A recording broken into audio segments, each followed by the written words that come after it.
Bueno, entonces, hay una pelea estructural. Vamos a empezar por ese lado. Vamos a analizar esto sobre una primera base que todos tenemos que comprender. Creo que todos lo sabemos intuitivamente, pero no está mal explicitarlo.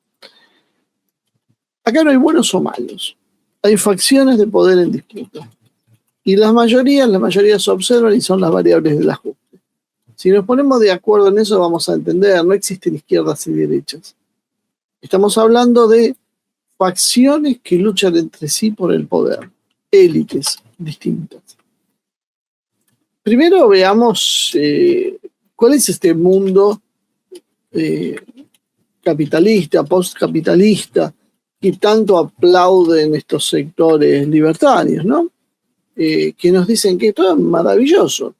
Y yo no me voy a referir ahora a la cantidad de gente con depresión o suicidio, en tasas récords o medicadas, récords en la historia. Nunca la sociedad estuvo tan mal como está ahora.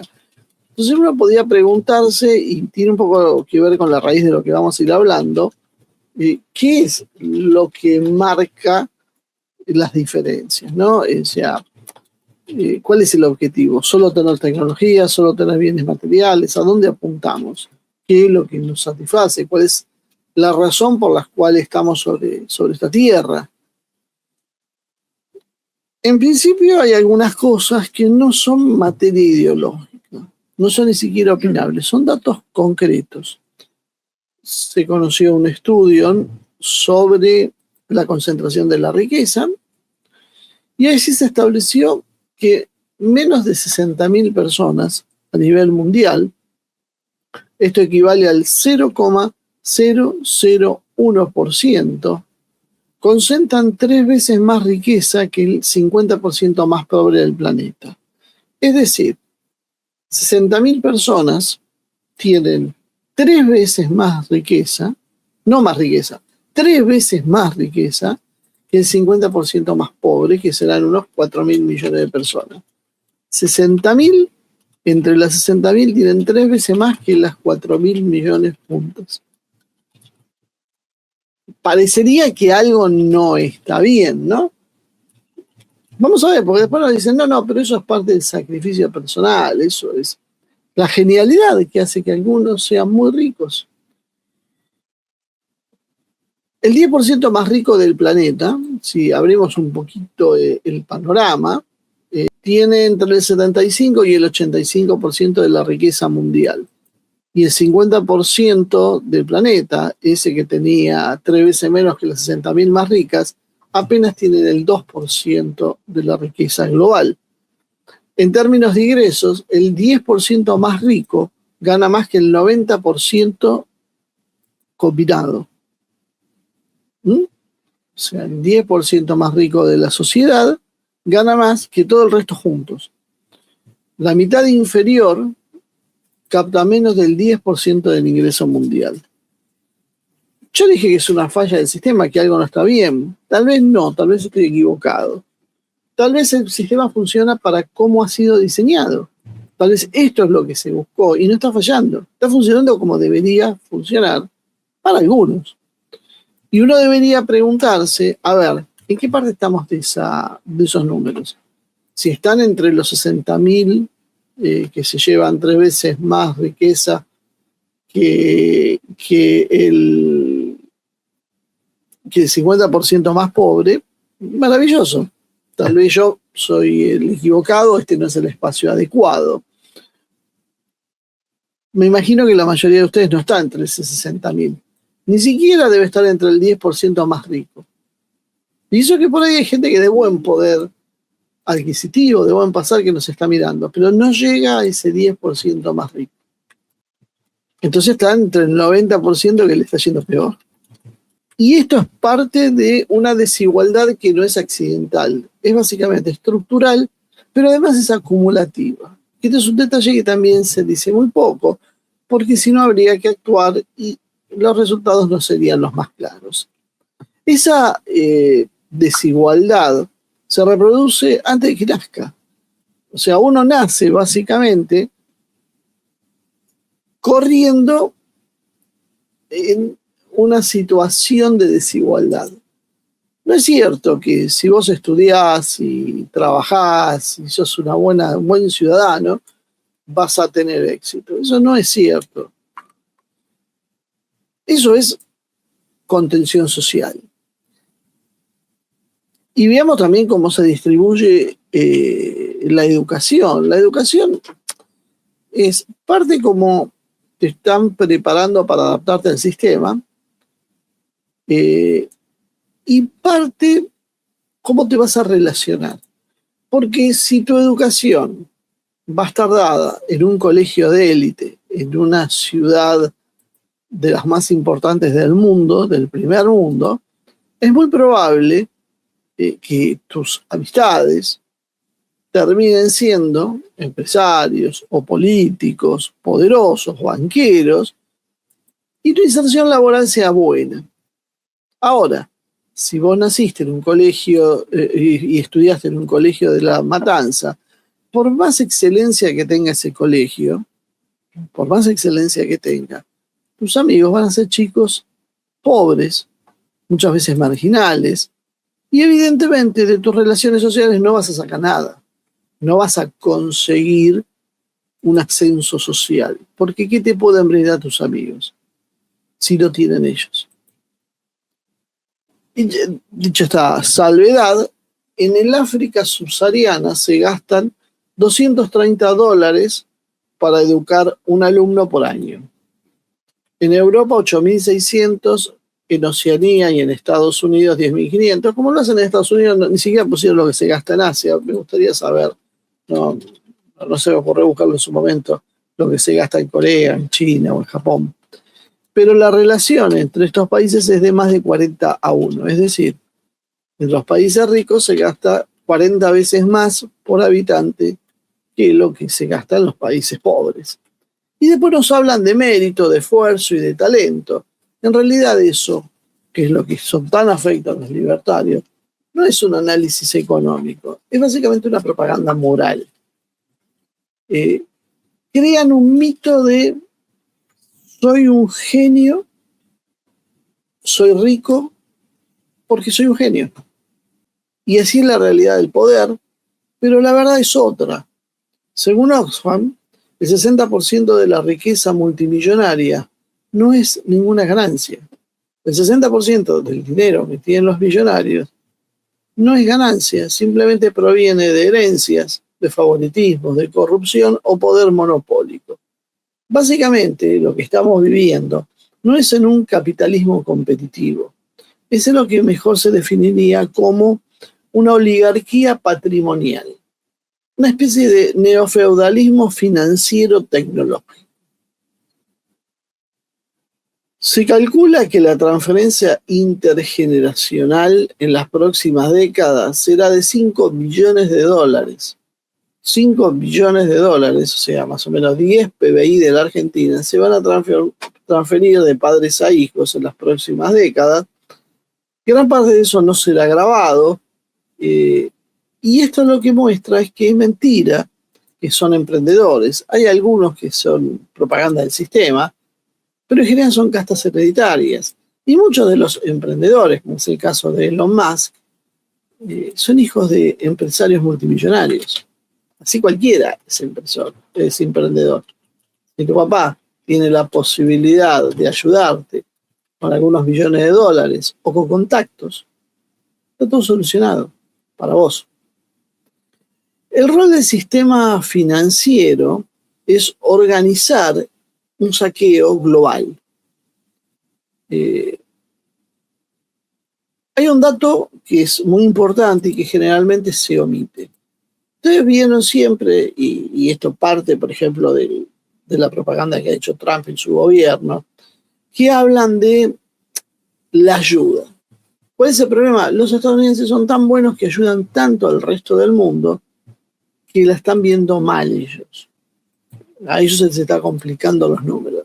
Entonces, cuando uno va y se pregunta a ver cómo son los números de verdad, uno se encuentra que cerca del 1% del PBI mundial fluye anualmente desde los países pobres a los países ricos, no de los ricos a los pobres. ¿A través de qué? El servicio de la deuda, o sea, los intereses que pagamos por la deuda, la repatriación de beneficios, esa cuestión de venden acá y se quedan con la mejor parte, y de los flujos financieros, toda la matufia financiera, el negociado financiero.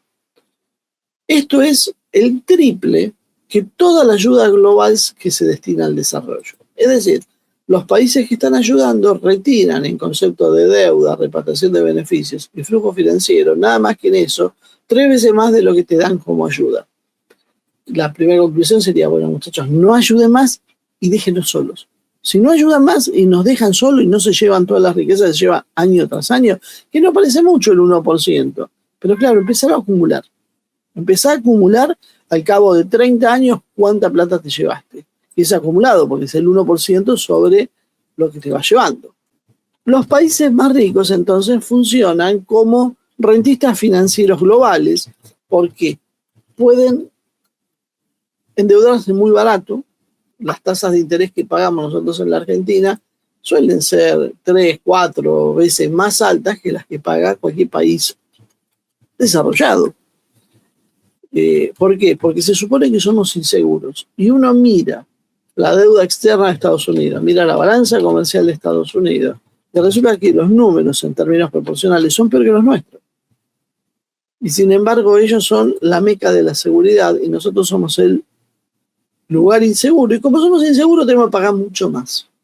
Y a todo el mundo le parece que es una cuestión lógica. O sea, si yo soy pobre y tengo problemas, tengo que pagar 4 o 5 veces más, no 4 o 5 puntos más, 4 o 5 veces más que lo que paga el que es rico. ¿Cuál va a ser la conclusión natural de eso? Que vos no vas a salir nunca de tu pobreza.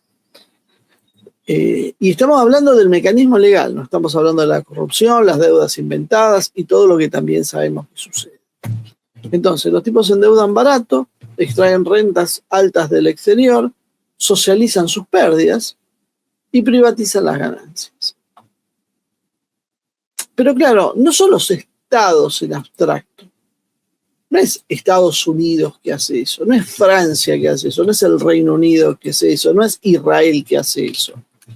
Lo hacen en realidad los bancos, los fondos de inversión, las aseguradoras y las estructuras monetarias, que a veces venimos por esas discusiones medias bizantinas que hay en el mundo actual, que tienen que ver con, no, nosotros no somos, es el banco que es una empresa privada. ¿Y aquí responde el banco? No, es algo autónomo. Claro, y si yo no le pago al banco, ¿qué es lo que pasa? Tu país me sanciona. Entonces, hay una correlación evidente. Tu país me sanciona, me bombardea, porque yo afecté los negocios de tu empresa. Entonces, el Estado y estas formas de penetración económica van de la mano. Pero no es lo único que está en danza. Si uno empieza a poner la lupa sobre esto, uno se encuentra con que hay ahora 2 sectores, por lo menos entre las élites occidentales. Los mega ricos, esos súper ricos como Jeff Bezos, como Elon Musk, como Zuckerberg, como todos aquellos que ha publicitado la prensa como estos emprendedores exitosos y han sido el modelo social para que todos copiemos y admiremos y aplaudamos su éxito y no nos desviemos, porque ellos mostraron que se puede si vos querés y sos lo suficientemente inteligente. Si no podés, es porque no sos lo suficientemente inteligente, nos dicen, ¿no? El ejemplo emblemático sí es Elon Musk. ¿Qué es lo que hacen los mega ricos? Que es uno de los sectores. Controlan las plataformas, los datos, los megadatos, la infraestructura digital, la inteligencia artificial y un punto importante, no dependen del crédito bancario tradicional. Es decir, cuando ellos tienen que hacer inversiones, no necesariamente van a tener que recurrir a la banca financiera. Tienen una capacidad tan grande que ellos mismos pueden autofinanciar. ¿Qué odian los mega ricos? Las regulaciones, los impuestos, el control monetario. Y entonces, ¿qué es lo que quieren? quieren una moneda barata cuando invierten y quieren luego libertad absoluta para extraer sus rentas, para tomar sus decisiones, para extraer su ganancia. Y, por supuesto, nadie lo discute, si es de ellos. ¿Por qué vos le deberías decir a un mega rico que ha demostrado ser brillante en sus negocios cómo tiene que mover su dinero? No tenés derecho. Su derecho es absoluto a disponer de su propiedad privada, ¿no? Y ahí vamos entrando en el corazón de lo que son los libertarios. Existe otro sector de poder muy, muy poderoso, más tradicional que este sector de los mega ricos tecnológicos, que es la banca. Agrupada, encabezada, controlada por los bancos centrales y la Reserva Federal. El famoso Jerome Powell, que acá no le damos mucha bola, pero que en Estados Unidos viven en tensión por las peleas entre Trump y Jerome Powell, significa la canalización de eso, de los intereses financieros. ¿Qué es lo que representa este sector? La estabilidad del sistema financiero clásico, el que se desarrolló en los últimos siglos. Lo componen los bancos, trabajan con la deuda soberana de los países, la famosa deuda externa, y con el mercado de capitales. Necesitan tener credibilidad, porque ellos son la seriedad personificada, necesitan el control de la inflación y disciplina monetaria. Por eso tenemos las políticas habituales de ajuste, siempre dirigidas por los bancos centrales, y por eso nos reclaman la autonomía del Banco Central. Porque sus intereses son los de los banqueros, no son los de los países ni de la ciudadanía. No hablamos ya de gente pobre, de los pobres o del pueblo, ni siquiera del país en que ellos están. Sus intereses flotan por encima de eso. No gobiernan democráticamente. ¿Qué banco se gobierna democráticamente? Y de hecho han establecido que para ser democrático, los bancos centrales tienen que ser autónomos. Y todos repiten esa misma historia. O sea, nadie puede controlar lo que hagan los banqueros, porque esto es sinónimo de ser democrático. Y nadie se pregunta, ¿por qué? Si yo controlo 1.000.000 de cosas, ¿por qué no puedo controlar lo que hace la banca? Sí, la controla el Banco Central. ¿Y el Banco Central quién lo controla? En Estados Unidos básicamente es una organización privada. En muchos países es una organización privada. Y cuando no es una organización privada, es más o menos lo mismo. Porque tiene que ser autónoma y quienes van a trabajar en los bancos centrales, quienes van a tomar las decisiones, no van a ser políticos, porque no son especialistas, tienen que ser tecnócratas, es decir, las mismas hombres de la banca, hombres y mujeres, para que nadie se ponga nervioso. Hombres y mujeres de la banca son quienes toman las decisiones para autocontrolarse, autorregularse. Y eso nos dicen es lo más democrático. Y por Dios que nadie meta las narices en el Banco Central. Entonces, ¿cómo voy a gobernar yo un país si no puedo disponer de las políticas más básicas monetarias? No puedo establecer una tasa de interés, no puedo regular el crédito financiero, no puedo establecer la emisión monetaria, no puedo hacer nada, porque todos los ejes de la economía los debería controlar el Banco Central. A mí me dejan jugar con otras cosas y me dicen que si no hago eso, no es democrático.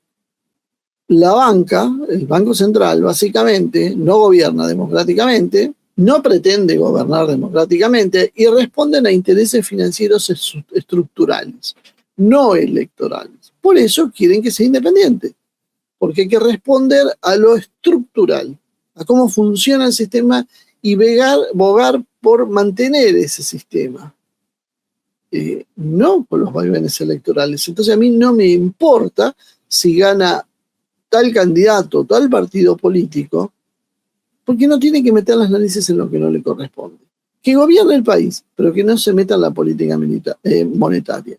Eso es lo que se ha establecido desde Occidente y es una idea, te diría, que ya está generalizada, porque casi nadie se atreve a desafiarla públicamente. Hay un factor más de poder que viene por otro lado, que no viene por las estructuras económicas, que tiene que ver, vamos a resumirlo en el papado, que tiene que ver con la legitimidad moral versus la tecnocracia que hay hoy. Una entrevista publicada por Crux y otras agencias al Papa León XIV, estadounidense, criado en Perú, básicamente, que afirmó que la causa central de la polarización global es la brecha creciente entre los ingresos de los trabajadores y las élites. Por eso se nota que se visten de rojo los cardenales, porque la iglesia es comunista, nos van a decir los libertarios. Y dio un ejemplo el Papa León XIV para decir que el problema acá que hay es la brecha que hay entre las élites y el resto de la humanidad.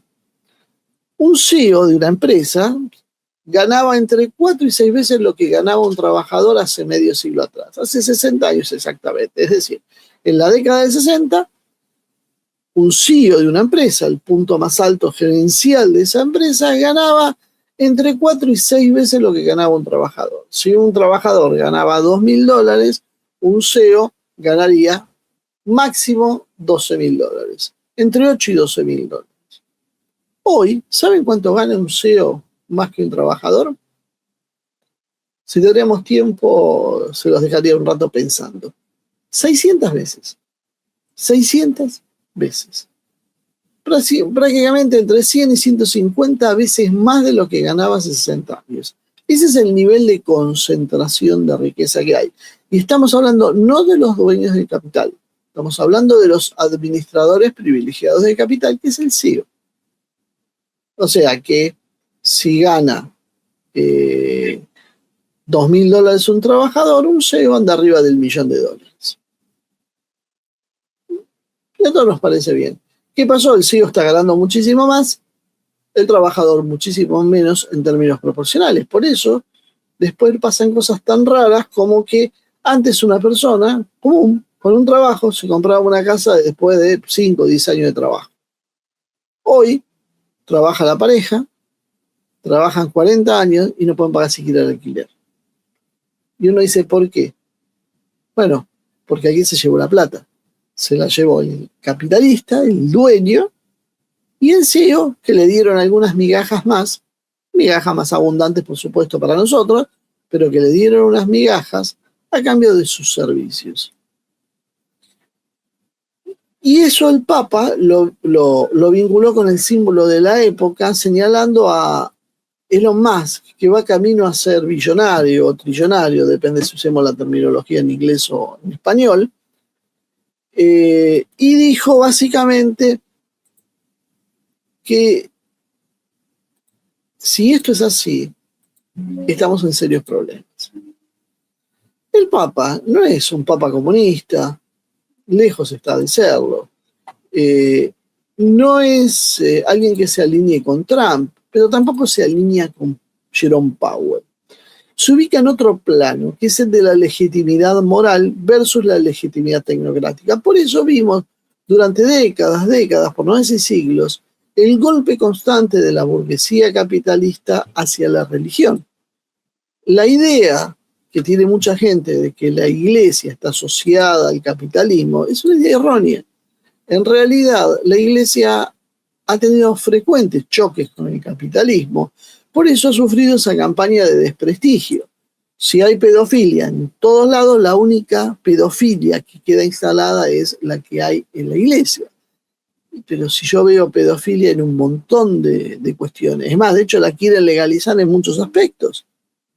Si yo veo a un drag queen leyéndole cuentos infantiles a los chicos, yo no puedo decir que eso roza la pedofilia, porque yo estaría discriminando.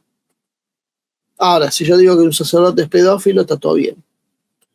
Ese es el ejemplo más claro. El que maneja la comunicación ha cargado ¿contra quién? Contra alguien que se te había transformado en un obstáculo. Estamos sabiendo por qué. ¿Contra quiénes son los enemigos discursivos, al menos del Papa? Y yo hablo de las cuestiones concretas. Después me pueden venir a decir, no, pero que los tesoros del Vaticano. Yo hablo de lo que veo, de lo que puedo palpar y de lo que puedo probar. Después estas suposiciones conspirativas son todas muy lindas, pero creo que no explica la realidad. El Papa está hablando en realidad contra el régimen de rentas y remuneraciones que naturaliza la concentración extrema, la captura corporativa, los monopolios tecnológicos y financieros, y básicamente de la idea de que el éxito económico es la prueba del mérito moral. El credo, podríamos decir, protestante. Si yo soy un megamillonario es porque Dios ha sido muy generoso conmigo y me ha bendecido. Entonces no cuestionemos la voluntad de Dios. Con esto, ¿qué es lo que pasa? Está golpeando el Papa el corazón del relato oligárquico actual. Si yo gano eso es porque lo merezco, porque soy muy inteligente, porque soy muy bueno, porque soy muy hábil, porque lo que sea, yo me lo merezco. Por eso, a mí esto es en lo particular, y Moni lo sabe, porque siempre lo discuto con ella, este planteo. Odio realmente ese discurso tan New Age, no sé cómo llamarlo, de vos haces esto porque te lo mereces. Tómate unas vacaciones porque te lo mereces. Comprate tal cosa, hacete un regalo, trátate a vos mismo. Eso es la destilación de esta idea. Si yo me lo merezco y soy pobre y me merezco, no sé, salir un día a cenar, el mega rico se merece comprarse su flota de yates y de aviones y hasta su nave espacial si quiere. Porque se lo merece, porque es de él, porque se tiene que querer. ¿Se entiende a qué apunta? A que nosotros legitimemos lo que va a hacer ese mega rico. No tiene nada que ver con lo que nos pasa a nosotros, aunque nosotros creamos que sí. Entonces, como decía, esto golpea el corazón del relato oligárquico. Si gano eso es porque me lo merezco. Entonces nadie tiene por qué cuestionarme lo que yo hago con mi dinero. Frase absolutamente de moda en la Argentina hoy. Eso es lo que ha hecho Milei y lo que han blanqueado los libertarios. Porque hasta ese momento, hasta la llegada de los libertarios, esto lo hacía la derecha financiera, si quieren decir, pero lo hacía con culpa. Lo hacía con culpa. O sea, lo decía, pero, bueno, en el fondo sabía que esto no estaba bien. Y había una crítica al rico. Pero ahora nos dijeron, no, ¿cómo vas a criticar al rico? Los empresarios son nuestros héroes, ¿se acuerdan que nos decía Milei? ¿Por qué es eso? Ese es el corazón de lo que él está diciendo. Volviendo al eje de lo que estábamos hablando, los bancos centrales sostienen entonces un orden de estabilidad que protege los balances, prioriza la credibilidad ante los mercados y tolera la desigualdad como un daño colateral. El Papa ahí no nos ataca tan directamente, pero su marco moral choca con la política monetaria usada como disciplina social. Entonces, y esto vamos a proyectarlo un poco más, porque no tiene que ver en realidad con la defensa de la Iglesia Católica, sino con el marco religioso en general. Las religiones abrámicas, monoteístas, las religiones mayoritarias, tienen una disputa de valores con el marco que regula la sociedad. No se trata de izquierda o de derecha, ese es el error conceptual, y eso es lo que hace que a veces los discursos progresistas terminen haciendo una confusión en el plano teológico, porque no pasa por ahí la historia. Es una guerra de valores que se está dando entre las religiones monoteístas que no son capitalistas. Y ese es el problema. ¿Qué es lo que realmente son? Son antidesmesura, anti-idolatría del dinero, anti-usura. Es decir, las religiones chocan con el capitalismo financiero extremo, no necesariamente con el comercio, ni con la propiedad privada, ni con la empresa productiva. El Islam, el cristianismo, en casi todas sus facetas, un problemita ahí hay con los protestantes. El judaísmo, ahí podríamos decir que tiene una visión propia y una visión ajena, ¿no? Pero consideran que la riqueza no es soberana. El dinero no puede ser el fin último del ser humano y la comunidad y la justicia están por encima del dinero y del lucro. ¿Qué es lo que pasa con esto? Si yo aplico estas nociones a una sociedad, lo que se persigue entonces, se va a limitar, es la acumulación obscena de riqueza, la ostentación de riqueza, la explotación sin responsabilidad y el mercado como único árbitro moral de lo que pase, que son todos los valores que tenemos hoy en la sociedad. O sea, nadie se escandaliza porque un tipo llega al $1.000.000.000. Y lo miran casi con envidia o entre risas cuando gasta verdaderas fortunas en, no sé, en construirse una casa, innecesariamente que va a tener 600 habitaciones y que va a tener miles de hectáreas y va a tener... Eso, en lugar de repudiarse de corazón, lo que se está haciendo es casi una cuestión de envidia. O sea, ojalá lo pudiera tener yo. Y si yo lo critico es porque vos sos un envidioso, porque a vos te gustaría tener eso. No, a mí no me gustaría tener eso, a mí no me interesa tener eso. Y la explotación sin responsabilidad, o sea, podemos contaminar, podemos destruir, podemos hacer lo que quiera, junto con, y esta es la más clara, el mercado como árbitro moral. Si el mercado lo decide, ¿cómo se terminan las discusiones últimamente en economía? El mercado decide, el mercado piensa, el mercado dice, el mercado habló. Y cuando el mercado habló, dice, piensa o decide, nadie puede decir más nada, porque finalmente el mercado es el único que tiene razón. Ese es el problema de esta historia. No se trata de un socialismo religioso, es básicamente de establecer una moral con límites. Por eso el libertarismo no acepta ningún tipo de límites, porque se enfrenta a ese corazón. Por eso lo más opuesto que hay a las religiones organizadas es el liberalismo, mucho más que el comunismo en sí. El comunismo lo podríamos ver como una versión liberal, todo bien, pero si vamos a las categorías más simples,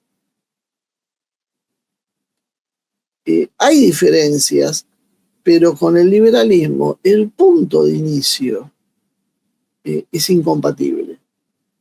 Además, otro tema que se señala recurrentemente en la historia de las religiones es la usura.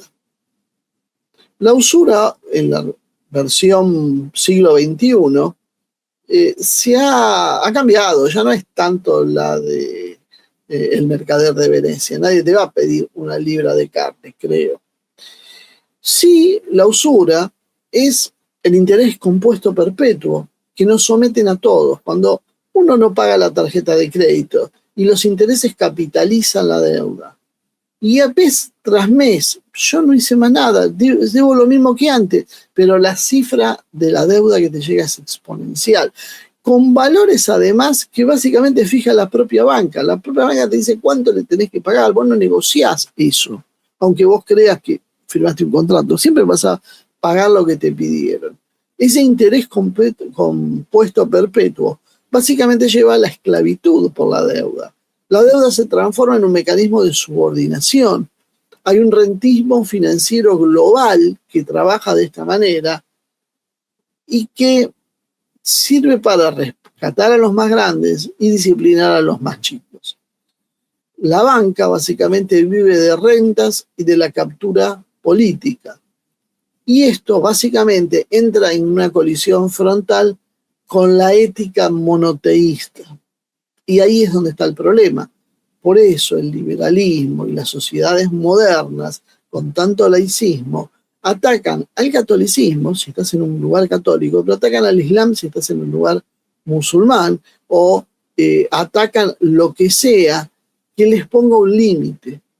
Es una actitud defensiva.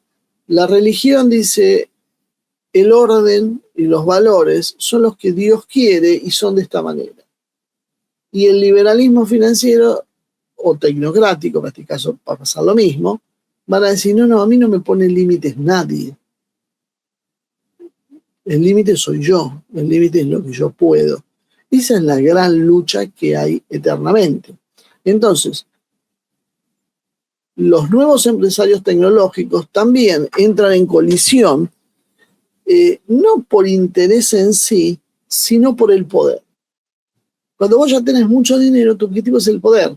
Entonces, colisionan con la ética monoteísta por los monopolios, por el control de la información, el descarte del trabajador humano, donde es un número, es, como dice Milei, es un, buena palabra que usaré yo, capital humano.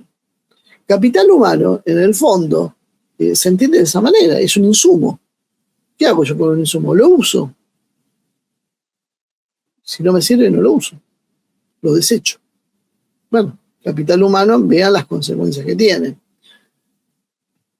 Culto al genio, que era lo que decíamos antes. Este es muy rico, es muy poderoso y nadie le puede hacer nada y puede hacer lo que quiera con su dinero.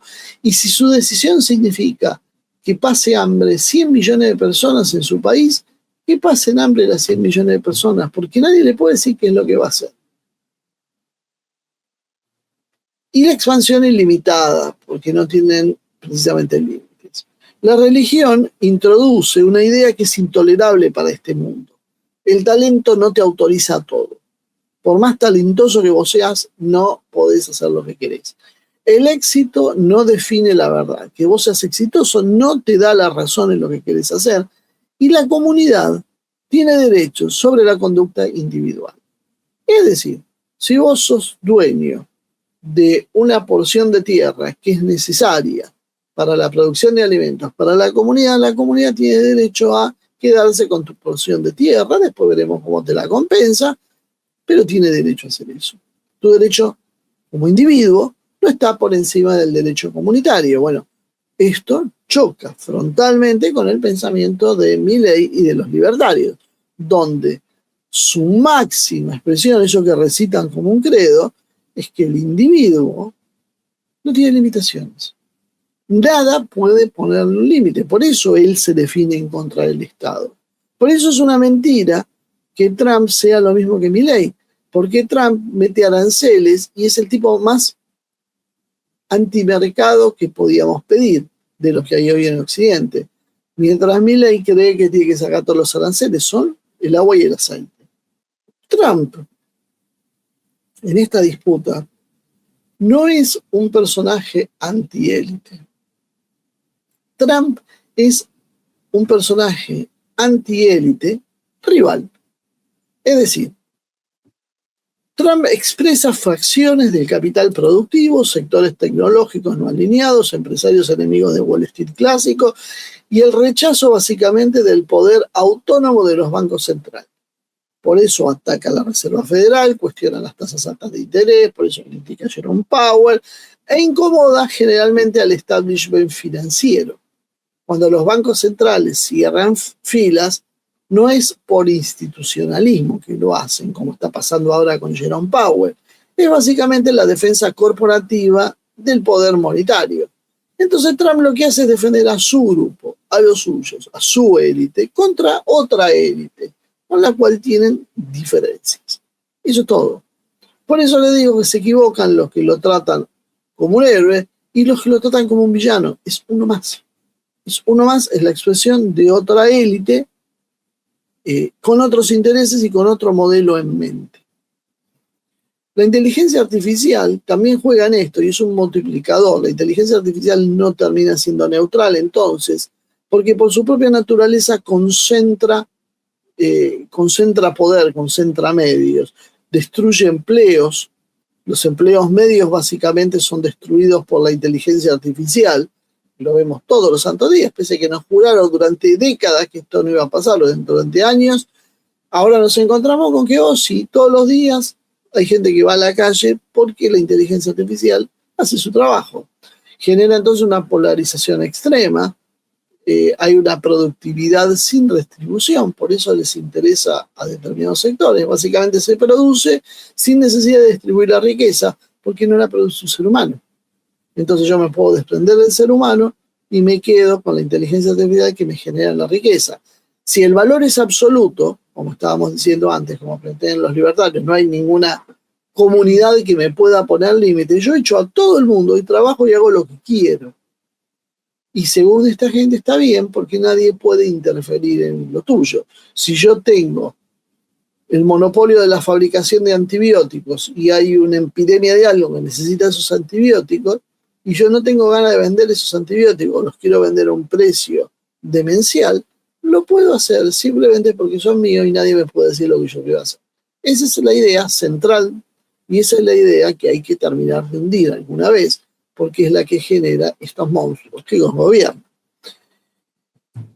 El resultado de la inteligencia artificial entonces es menos salarios, más renta y más poder para pocos. Por eso decimos que o se toma en serio el tema de la inteligencia artificial o el futuro va a estar complicado.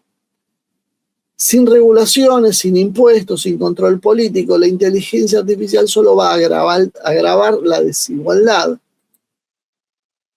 Las mayorías son convidados de piedra en esta historia, son los que pagan la inflación, pierden los empleos, pierden el poder adquisitivo, financian los rescates, porque después esta gente en sus negocios excede y hay que rescatarlos, y sostienen finalmente sistemas que no controlan, porque creen que yendo a votar controlamos algo y no es así. Hay veces hay reacciones, estilo como fue el Occupy Wall Street en Estados Unidos, y los secos que hubo en otro lado, pero eso tiene que ver un poco por cierto válvula de presión que había que abrir y otro poco por las propias peleas entre las élites, que sostienen o empujan a veces peleas intestinas. Lo que estamos viendo en Irán, por ejemplo, es una muestra. La élite iraní y la élite occidental colisionan y la élite occidental está intentando hacer un levantamiento contra la élite iraní porque tienen intereses distintos. Esto es como cuando uno hace una ecuación que va simplificando de los dos lados. Bueno, cuando llega a simplificar al máximo es eso. Es eso. La revolución del velo es un chiste. O sea, realmente yo no puedo entender cómo hay gente que realmente cree que esto tiene que ver con la revolución de las mujeres por el velo. Dios. El tablero real, entonces, no es el pueblo versus los ricos, sino son los mega ricos tecnológicos, la banca y el poder monetario, estados debilitados, mayorías desorganizadas. Esto más o menos la línea del juego. La pelea de Trump contra los bancos centrales no es emancipadora, como también cree la retórica maga. Es básicamente una guerra interna de poder con el pueblo como escudo retórico, con una inteligencia artificial entonces que concentra y acelera todo, profundiza la concentración y aumenta la desigualdad, que ya deja de ser casi algo social y pasa a ser civilizatoria. ¿A dónde podemos ir? Bueno, podemos ir a un escenario donde haya una tecnocracia que encuentre un punto con los oligopolios y el conflicto se administre básicamente con parches, como puede ser un control narrativo, una represión blanda, un subsidio mínimo, la asignación universal, puede ser algo así, mientras la riqueza se va siguiendo concentrando, porque eso es lo que la gente no termina de entender, porque ellos nos confunden. El mundo, cada día que pasa, es mucho más rico que el día anterior. El problema es quién se queda con la riqueza. Y después hay un segundo escenario, que es la politización del dinero, las discusiones sobre el papel de los bancos centrales, y que a veces se toman decisiones que pueden aliviar a corto plazo, pero se genera un caos monetario que luego termina recayendo sobre la sociedad en su conjunto. Entonces, y ya para terminar, se produce algo que es lo que nosotros nos planteamos, ¿no? Que la pregunta entonces ya excede lo moral, que lo moral creo que está bastante claro, sino en lo material, en los hechos concretos, independientemente de lo moral, es cuánto tiempo se va a sostener este sistema antes que todo estalle por el aire, y sobre todo, cuando todo estalle por el aire, ¿quién va a pagar la cuenta?